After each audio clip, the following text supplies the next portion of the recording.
The opinions expressed in the following program are those of the participants and do not necessarily reflect those of Rogers nor Rogers TV.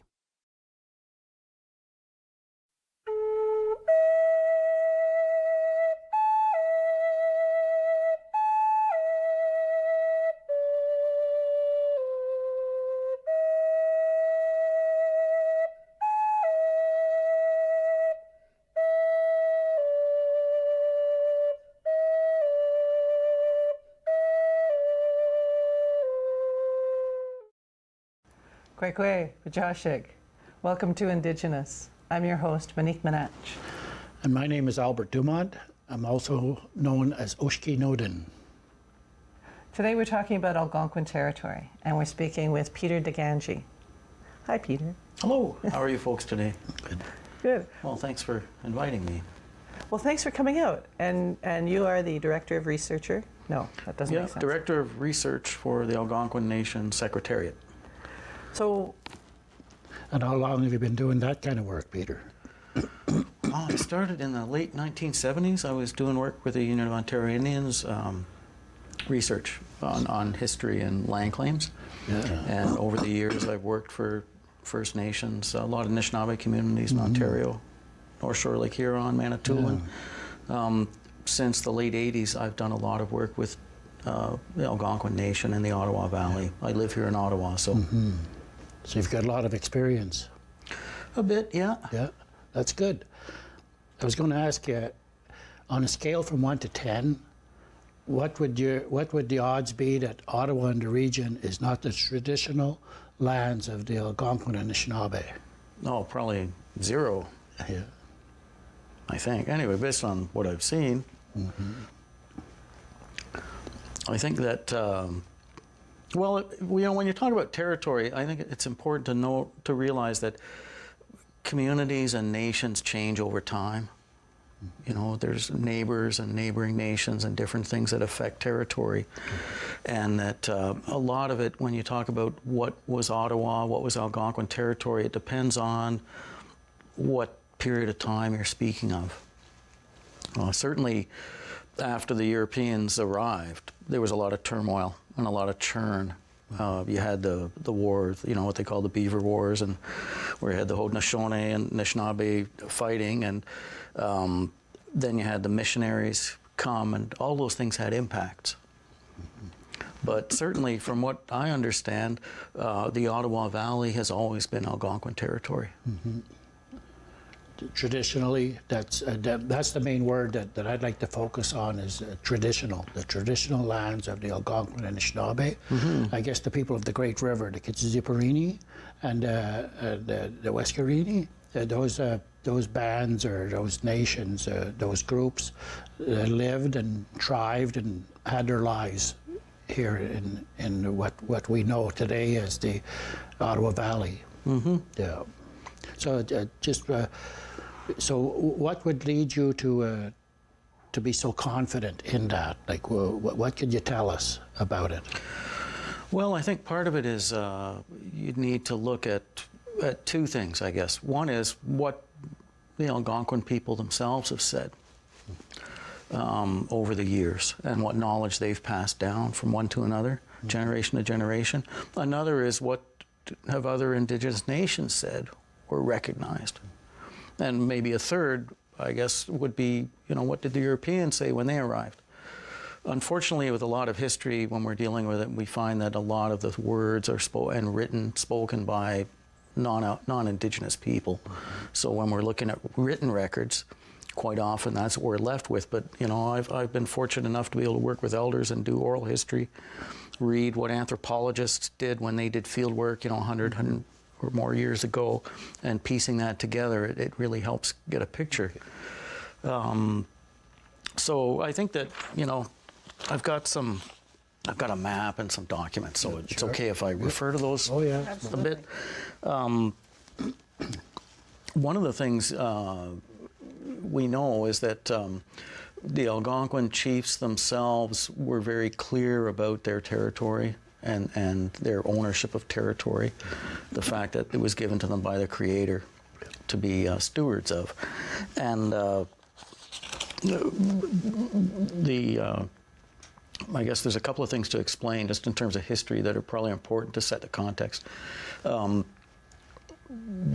the Europeans arrived, the Anishinaabe people, the Algonquins, the Mi'kmaq, the Innu, the Ojibwe, they generally allied themselves with the French. And the French were operating in the St. Lawrence Valley, and the Ottawa Valley was the highway to get from the French settlements at Montreal, Three Rivers, Quebec City, to get to the Upper Lakes and to the fur trade hinterland. So in those days, travel was by water, so you got to think of the Ottawa River as a highway, like the 401. And the Algonquins and Nipissings controlled that highway. So they were allied with the French. Other nations were allied with the English, the Cree in the north, Hudson's Bay, and the Haudenosaunee in the south, the Finger Lakes in upper New York State. So the Europeans were competing, and they drew their allies into those wars and their competition. So in the late 1500s and throughout the 1600s, there was a lot of conflict, particularly between the Haudenosaunee and the Anishinaabe people, and the Ottawa Valley was one of the theaters of that war, so there was a lot of back and forth. The Haudenosaunee tried to take the Ottawa Valley, but they got beat back because it was the heartland of Algonquin and Nipissing territory. Starting in the late 1600s, early 1700s, the French brokered a peace, and they established missions near where Montreal and Oka are today, particularly at Oka, Gunnasadage. And there was a mission there for Iroquois people, and they also had a Nipissing village and an Algonquin village. And not all the tribes would go, but a number of the members of the tribes that were up the Ottawa Valley between here and Lake Nipissing, they'd go down to Oka in the spring, and they'd farm, and the missionaries try to do their thing. And then they go back in the winter to join their families and the other members of their communities. So Gunnasadage figures very prominently in what would happen over the next 100 years, say, because the chiefs, the Algonquin and Nipissing chiefs that were at Gunnasadage, would be the spokespeople quite often for the people who were upriver.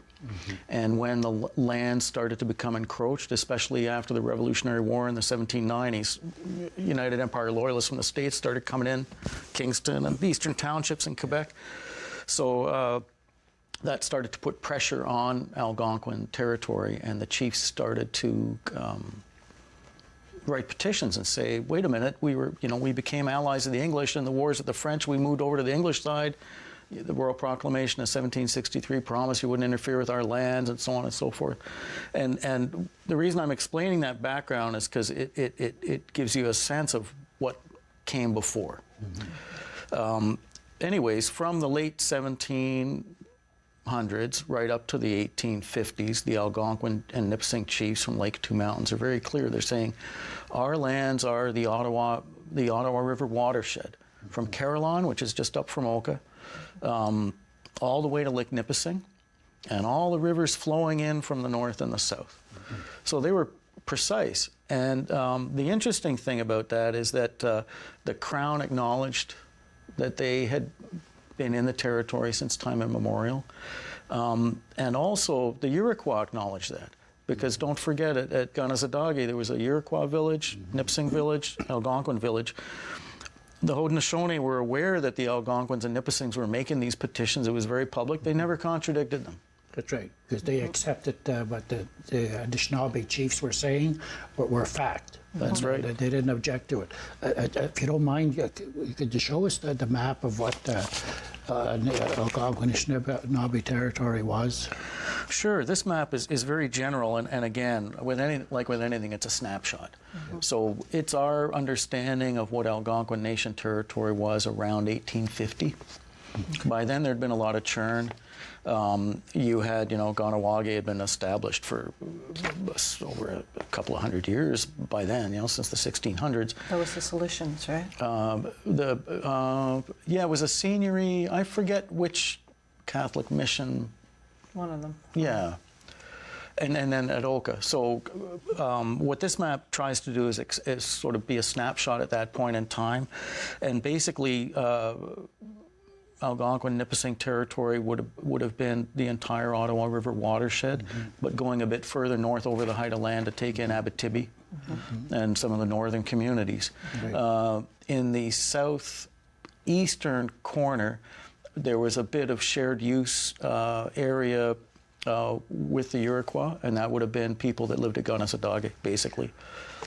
And such an agreement, though, is it possible that that was something that was figured out after those people at the Lake of Two Mountains became Christians, and they agreed as Christians, you people, the Anishinaabe said, we're going to allow you this area as a hunting ground for your people. Yeah, I think you're right, Albert. I think, well, basically, it was a result of missionization. Yeah. And the fact that Gunnesadage had been settled by then, since the 1700s. So you have intermarriage, you have people moving around. There's a lot of third parties because you have all the settlers, so people are moving around. And that's another thing, especially you see that in the 1820s.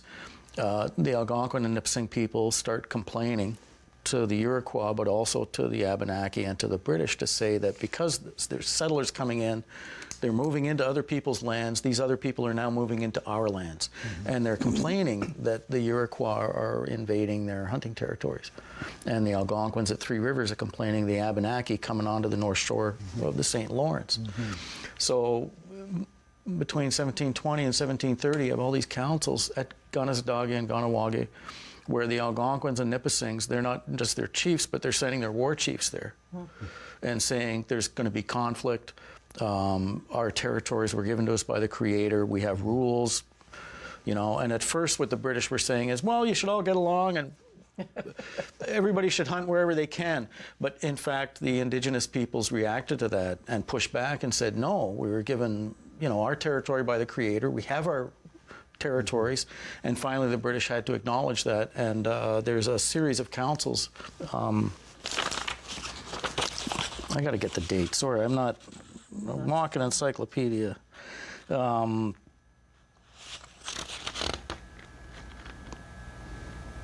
See, here we go. On the contrary, all lands in general were divided up and shared among the nations by their ancestors. Each nation received its native land as its inheritance, and they've never disputed it before now. This is in 1827. And this is what the chiefs are saying, and the British are finally accepting it, and they're saying, okay. So then they actually instruct the Iroquois and the Abenaki, don't interfere with Algonquin territory. The problem, though, is that the Europeans were happy to let their own guys interfere with Algonquin and Nipissing territory and let them move up the Ottawa Valley, and then you get more petitions in the 1830s, 40s, 50s. And even today, as you know, the Algonquin nation has never entered into a land sharing treaty with the settlers. But, again, we could go back and I could quote from what the chiefs are saying over the years about how they're very explicit about the territory. And maybe one quote I'd like to provide is from a European, just to give that angle. There's a fellow named Alexander Henry, and he was a fur trader and explorer from England, and he wrote a book of his adventures in 1760, between 1760 and 76. Anyway, so he visits Lake Two Mountains, Oka, around 1760 or so. And here's what he writes about the Algonquins of Lake Two Mountains. And as I mentioned, they used to summer at Lake Two Mountains, but they were from the valley. So what he says is, I learned that the Algonquins of Lake of Two Mountains claim all the lands on the Outaouais as far as Lake Nipissing, and that these lands are subdivided between their several families upon whom they have devolved by inheritance. I was also informed that as they are exceedingly strict as to the rights of property in this regard, accounting any invasion of them as an offense sufficiently great to warrant the death of the invader. So that gives you, there's some important points there. One is that he's acknowledging that the Algonquin and Nipissing people had a very clear sense of their territory and their ownership and custody of the land vis-a-vis others, right? The one thing I'd just like to add that's important probably is that there's a continuity. Frank Speck was an American anthropologist, and he came up, he did field work in Temiskaming and Chippewa, Temagami in 1913, and he was at Kanesatake and Kitigan-Zibi in the 1920s. When he interviewed elders at Temiskaming and Kippawa in 1913, they told him that they all had family territories, that their communities had territories that had been passed down from generation to generation, and they also told him that trespass was punishable by death. So you have there 100, 200 years later almost, the same story coming from people. So, you know, the quotes that you're reading to us, we're going to be wherever you got them from. Like we would like to point to those later, so that any of our viewers would be able to see the origins of it and who said it and when and why. Sort of thing. Yeah, that's important. You know, it's funny, and I've worked with a lot of First Nation communities over the years, and one of the things I've always told when I first start working for a community or a chief and council, if they want me to do history research, I always say, you might not like what I come back with. If you ask me to go out and interview the elders and go to the archives, you're going to have to accept what I come back with, because I can only work with the facts. Yeah, that's right. And some people, you know, they'd like to imagine the way the world was, and then they start saying stuff about it, you know. But if it's not based on fact, then it becomes an issue. So certainly I believe that if we're doing historical research, we have to acknowledge what the sources are, what we're relying on. If a source might be sort of dodgy, you've got to acknowledge that, right? And you've got to try and be as certain as you can about events that happen so that you can portray them accurately. Yeah. Absolutely. Yeah.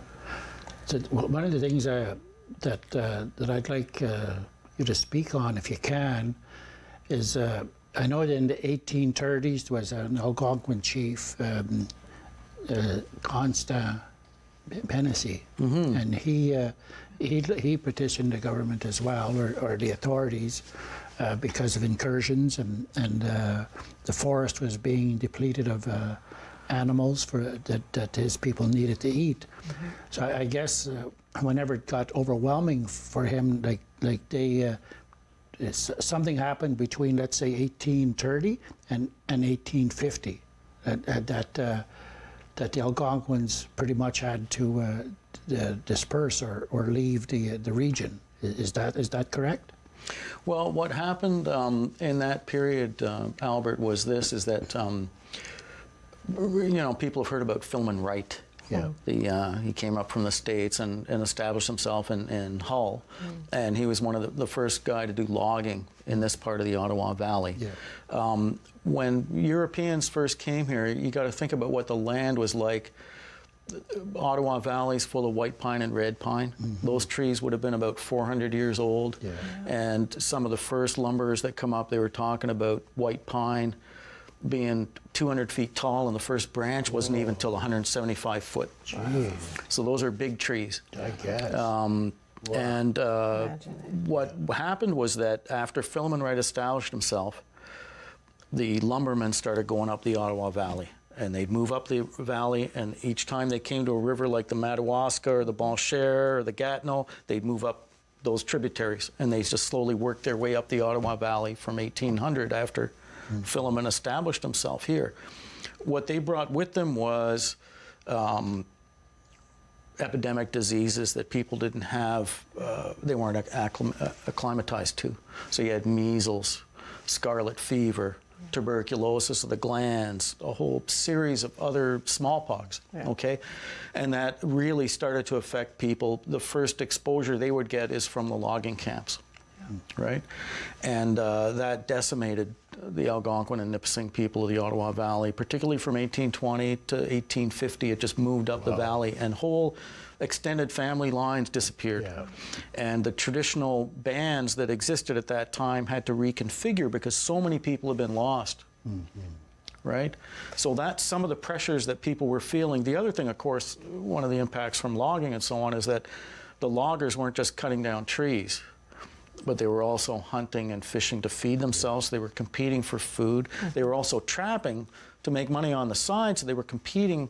They weren't just destroying habitat but they were competing for the same resources that Anishinaabe people needed to survive. So again, that added to the impacts, right? I've heard it said that the rivers were so crowded with logs that the people couldn't even put their canoes in them anymore. That's right. And so that affected their way of life as well. And in fact, that's one of the reasons why Nipissing and Algonquin people stopped going to Oka. Is by the 1840s, 1850s, the Ottawa River was so clogged in the spring, you know, because people had cut logs in the winter. They draw them down to the river, and then once you had thaw, they put the logs in the river and float them down, and people couldn't get down, and that's one of the reasons why they stopped going to the mission at Oka. Yes. I heard there's a lot of people from Kitigan-Zibi who were originally from that area.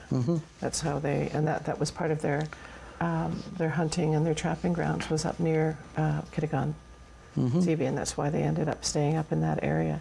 And I also heard that up in the Barriere, where my community is, that there was over 1,000 families up there, but that because of the, and this was in the 1800s, because of the diseases, 90% were gone. They were down to maybe 100 families.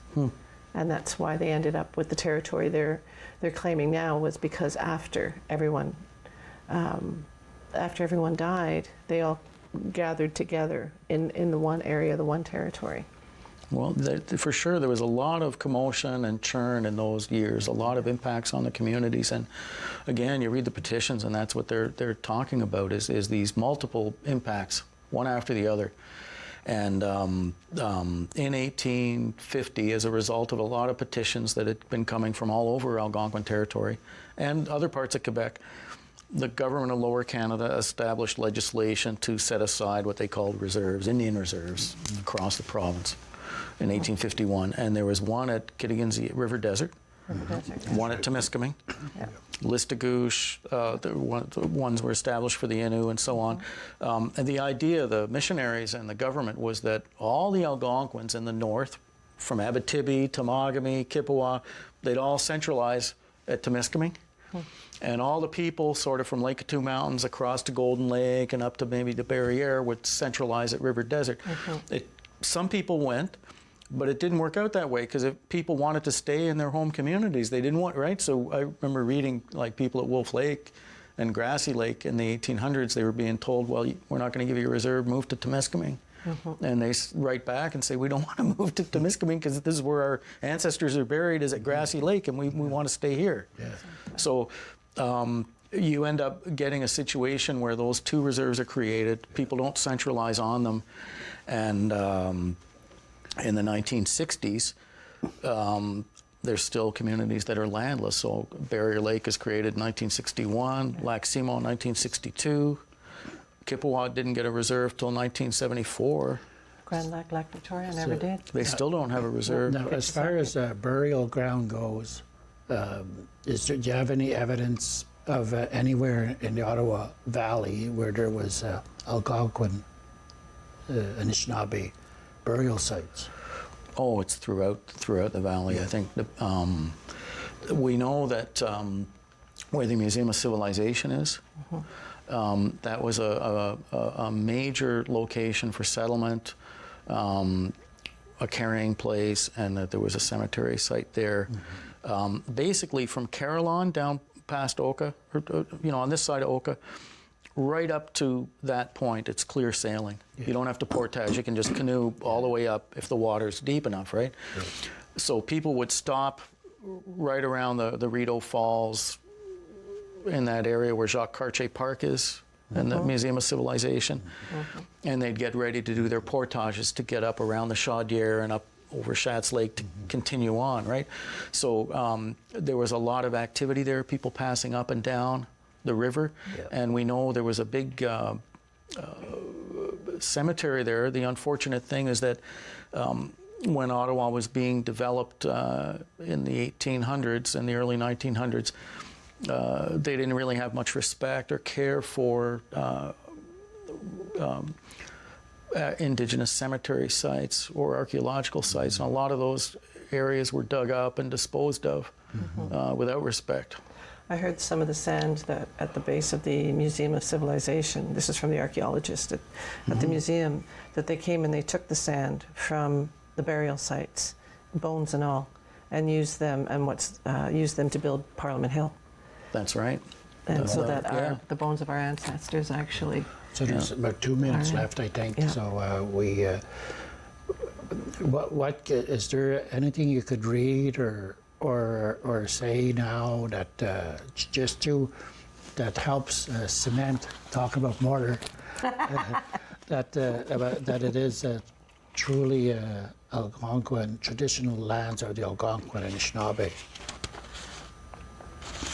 And maybe too, we'll have you hold up the map and take a look at that.